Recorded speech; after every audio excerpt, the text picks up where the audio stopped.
Okay, we're back. こんにちは、アスカです。 I'm Noel, and this is Mew. Where are we? We are a quiet mountain lodge in Julian. Quiet Mind Mountain Lodge. But anyway, yes, in Julian. Mew. Yay! Yeah, it's actually been really nice. Like I feel like, what were you saying? That this was a reward, but not a reward, right? Because It is a reward that we deserve. Yeah. and well, yeah, because we've been doing a lot of stuff. Like, Yeah. what have you been up to? Well, the reason why we took this is we are taking this retreat is to kind of get away from our recent busy days, especially going through some, I guess, good work, right? For me, I am doing stress management workshop in LA, going back and forth, providing the workshop to Japanese community. That's taking up a lot of time in good way. Yeah, and I've been doing a lot more work with the Proud Asian Men's work with my really good friends and my brothers, Leo and Jackson. Leo doing spearheading a lot of different things, different ways and different, I don't know, what would you say, different creative ways to bring health to the Asian men's community and to everyone, hopefully, in the future. And actually, this Mew is from Jackson. Hey Jackson, this is Mew. I brought him with me to come up here to clear my mind. I think the other part of it.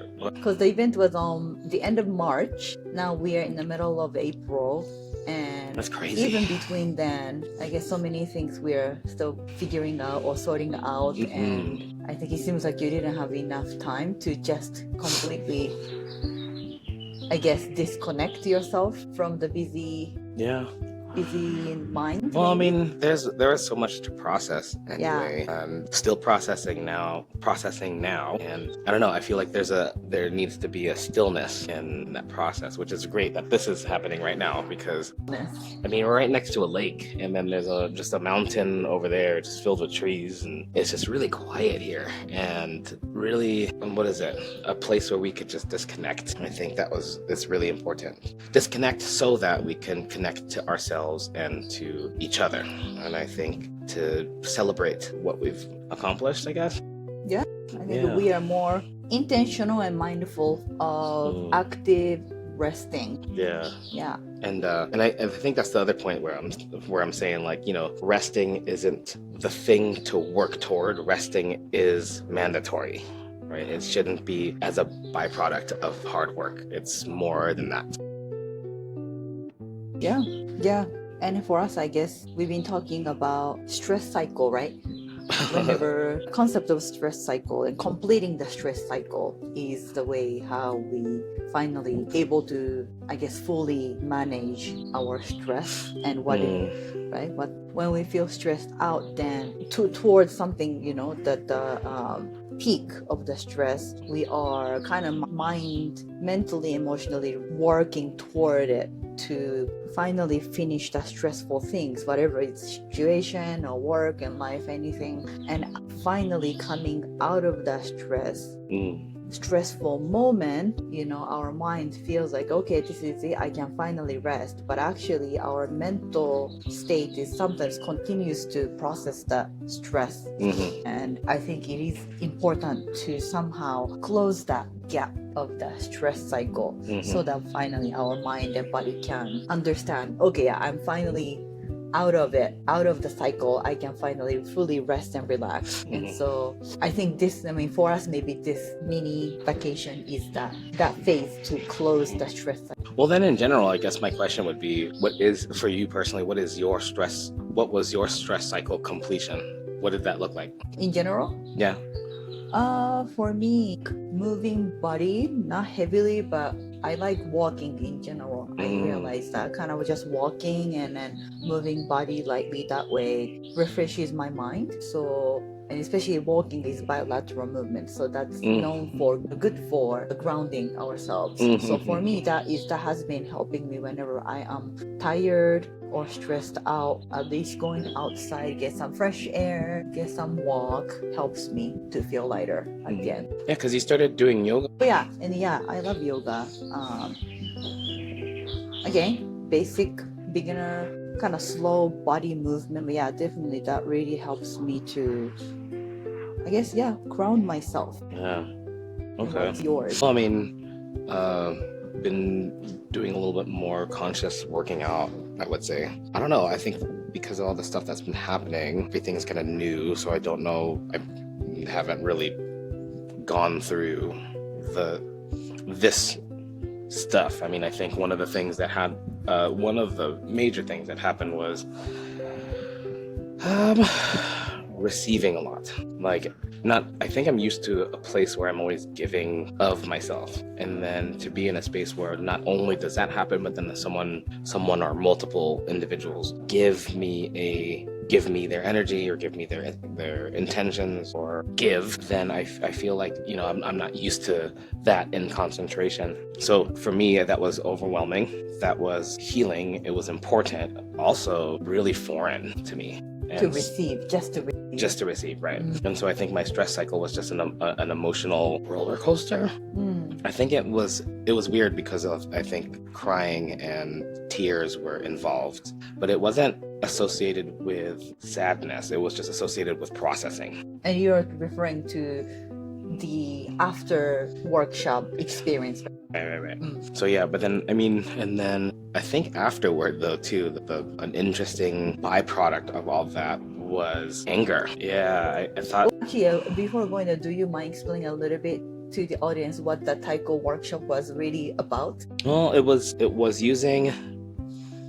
Well, I've been doing this for a very long time in general, but this is the first time where people, specifically in this situation, Asian men, were coming to this space to heal and to deal with trauma, or to talk about their experiences or find a way to feel through their experiences, whatever that is, through the medium of Taiko. And you were the main facilitator. Correct. For that shop. In partnership with Leo, we made it happen. And interestingly enough, with him anyway, as a side note, he was a participant, fully a participant. I mean, he definitely led really important parts towards the beginning and definitely towards the end. And it was great to see him just participating in this moment. And so that was kind of a nice gift to be able to give to him, since he gives a lot. But anyway, I think the uniqueness of that experience was that everyone was there not to learn specifically Taiko. I mean, people could learn Taiko virtually anywhere from East to West Coast, right? And by the way, Taiko is Japanese drumming. And I think it was new for people to come in for the purpose of those conversations and healing. Secondarily, the modality was Japanese drums, and so it's interesting because it was a familiar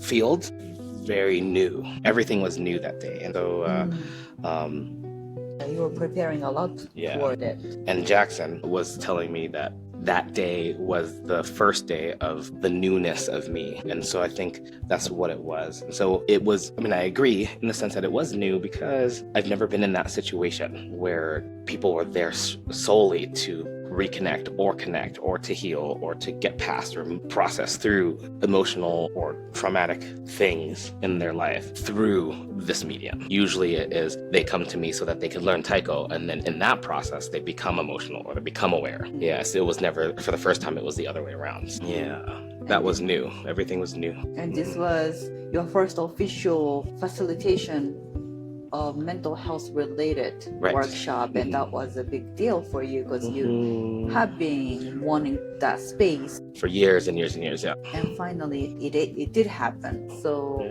I could see lots of emotional preparation. A lot of doubt too, because when you've been burned by people who believe that isn't important, then you start to shrink inward within yourself and shell yourself off, because the many times I would always propose or want to do this, it was always met with people who were not interested or not ready or didn't find an importance in it. And so this time it just kind of all came together so organically, which was so weird because how fast it developed. And so that in itself was a shock too, right? So now then, going back to, I guess, what you were about to mention, because you mentioned about anger, right? After the post-workshop as a part of maybe processing. So what happened after the workshop? Finally, you got to do it. Yeah, I think the anger comes from, I think one of the things was maybe realizing how much I tried to contort myself to be convenient for someone else. And I think that in itself was a point of anger, because I realized how much time I spent, how many years I spent trying to be convenient for everybody else because I wanted to fit in, which I realized that my soul or my authentic self was screaming out already many years ago, like, don't do it, right? Because it showed up in places where, like, why is this so hard to do? Why is it so hard to sustain? Why do I feel like I have to work extra hard to get X, Y, and Z done, versus being in alignment and it just organically happening, right? Finding the people who understand, believing in yourself more, honoring yourself more. I think the resulting rage was how much I've spent trying to prove to other people that I'm worthy when I'm already am worthy. And I think that's pretty much what sums that up, at least as far as that goes. Yeah. Okay. So it's been 2 weeks or so since the workshop. So that's crazy. How have you been doing, I guess? I think that's the thing. Like, I'm processing, but I think processing could also mean just absorbing it. Because I feel like, at least as far as some other conversations that I've had, we're always trying to put a definition on something. And sometimes it doesn't need to have a definition, it just needs to be. And so I wonder what that is, instead of rushing to try to define it or rushing to try to put it in a container, versus honoring it for what it is, what it was, what it can be. And I think that's where I am right now. And that itself is new. I don't know what that's gonna look like, so we'll see. Yeah. But I guess that's a concept of mindfulness, right? I guess being non-judgmental, acknowledge just what it is, neither good or bad. I guess. Yeah. Which is, I can assume that it's uncomfortable sometimes, because we want to define everything. Always want to define it. Well, because it makes it easier, right? When you start to define it, then you could kind of, I don't know, control how it affects you. But if you say, like, it is just what it is, it can change its shape over time. And I think you have to let go of control a little bit to understand how big it can become on its own. And I guess, I don't know, I think that's kind of the point, right? For it to expand. We don't want to keep it small. I think we're so used to keeping it small, which, I mean, is a good segue then, because then I wonder what you've been up to recently. Speaking of, putting yourself out there and showing up, what's been going on? What has been going on? I guess the workshop, it seems the stress management workshop, it seems to be a main one that taking, I guess, good amount of time investing in it to make it happen. Well, this workshop itself is not necessarily my own curriculum or anything. I am a part of the program funded by LA County to provide this specific stress management workshop to Asian community. So I am one of the Japanese, and so, but in the meantime, I guess what's new is for me, this is almost my first time to provide in-person workshop compared to online. Right. Because I think I have been doing a little bit more of the virtual work. As being me online therapist, and then I provided some of the mental health related workshop online virtually. So I just had the first stress management workshop in person in LA at the middle of the March. And so that was new experience. Was anxiety at first because I just didn't know what to expect. This is more of the public free workshop, so we didn't know how many people are actually interested in or showing up. And so, yeah, definitely nervous, but An in-person live facilitation. yeah, in-person live for 2 hours. And then some parts were lecture, education part of the workshop, and the other was more of the hands-on sharing some Asian culture-related coping tools that we can use in our daily life to manage stress. And so it was, I guess a lot going on. And then I was nervous before the workshop, and then in the meantime I think when I was doing it I kind of felt like, well, I just have to do it. Part of it I just felt comfortable going with the flow. I end up enjoying that experience a lot. And as much as it is a live experience, so there is not much of there may be some unexpected things maybe happening. I kind of learned just to go with the flow and see what happens. And there are some hiccups. I guess I got through it. So it was not perfect. I still definitely can polish because I have a couple more that in-person workshop coming up toward April and May. Okay, things are happening. I can just keep tweaking what I can improve, and then let me jump back in. And so at the end of the workshop, I felt accomplished. Like, okay, I was able to do it. This was my challenge that I never done. I just did it. And so I just wanted to take time to just acknowledge that. Rather than keep focusing on that imperfection in the parts that didn't go well.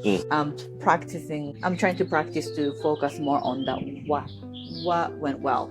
I think overall still this project is going, and so I'm curious to see how it's gonna turn out for the next workshops. I think the other part of it is, what is it doing not only for us but to us? We could always start to think or shift the view of how we're being of service to other people, which is great. I also feel like I wonder what is changing within us to allow us to receive all this stuff. What is this experience doing for us? Because it's not like this kind of experience was ever new, but it's new for us. Like, these kinds of concepts have been around in a way. But we ourselves have never done it, right? And so, what do you think you learned about yourself in this process? Is there a sense of renewal for you? Maybe for me, it may be more of the expansion. Felt at first when I heard about this project, and then I was asked if I am interested in being a facilitator, my mind went to, can I do it? I never necessarily done it. So, or is it too much preparation that overwhelms me that should I not do it? And so that was, point of reflection that I almost kind of felt like, maybe I don't want to do it. Right. In the meantime, what I was trying to do is that, but I never know what happens from here. And so let me take a chance, and then let me find out what this experience is really about, rather than deciding that this is going to be too much, that I don't want to do it. So I guess maybe my previous self could be just pause there. I'm afraid of the new thing. Maybe let me not do it. But this time, maybe I was able to expand myself to go beyond that point. Right. Maybe that was a new thing for me. Maybe I feel like maybe that was more of the your expansion, right? Right. Yeah. Because that was, what is it? That was a challenge, right? Usually you are comfortable within the confines of your office in front of a computer screen where you could kind of control the whole environment, but this is a volatile live environment with participants much less control, I guess, that we can take, for sure. And if you're not used to that, right, that's really new, yes, just really different, because you have no choice but to show up. How about you? I think it's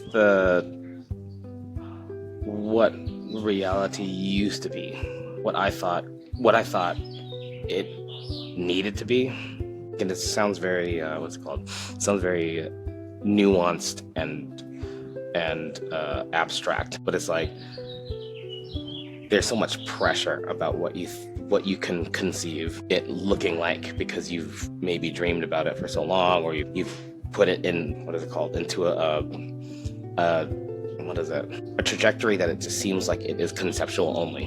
And so you could kind of control all the variables as it's coming. Like, it needs to look like this, it needs to sound like this, these types of people need to show up, I need to look like this, I need to sound like this, and all those kinds of variables. And then when you're in it, none of that applies, because the energy of everybody else and yourself is so different now. And I think you feel it in real time. I think that's the crazy thing about it. So then you're kind of, you just go with the flow. You go with the flow, and you feel yourself kind of hatching out of a shell that you didn't realize you were in until you started breaking free from that, right? I guess, what is it, the quintessential chrysalis of transformation? You're kind of trapped in this confining, room, and then you feel yourself expanding until you start breaking the walls of this room, and then your perception of the world is one way before going into this room. But you yourself now are changed, and so the concept of what your reality used to be has now changed too. And so, initially there's that kind of, I don't even know, existential shock, because now you're perceiving it in a whole different way. Everything looks the same, but it doesn't feel the same anymore. People the same way. The people who you went on this journey with too are now not the same. Because right? You're not the same. Because I'm not the same, right? So what did I say? Gravity applies to you differently when you learn how to fly, right? So I think that's the concept, right? Because we've been kind of like crawling on our bellies trying to figure out all this fucking shit, and then now we finally expand, and now we're just like, oh fuck, like we're now kind of floating, or we're flying towards this whole new horizon now, and what do we do with that? So I think there's also a part of the shock of, we are now on step number one in the new world. We were already like at step, like, I don't know, whatever million steps that we've taken on the journey to get to this point, and then we suddenly change, and now we're new now, and then everything's new now, so now we're back to square one, but in different form. That is upgraded. And so it's cool, it's awesome, it's a celebration to get to that point. And also, a lot of people don't talk about how frightening that is, or the sense of loss, right? The sense of loss, because now you have to start again. Essentially, you're starting again, but in a new version of you. So there's this kind of like mourning. There's a mourning of a version of you that is now dead, and now you're new. Now you're moving forward. It's so fucking weird, because it's like you just witness your own. But that's the other thing I didn't say, is that when I was in the last part of the workshop, everyone was coming up to me and giving me validation, or their experience, or how they felt, like really how they felt about that situation with me, for them, and it was great.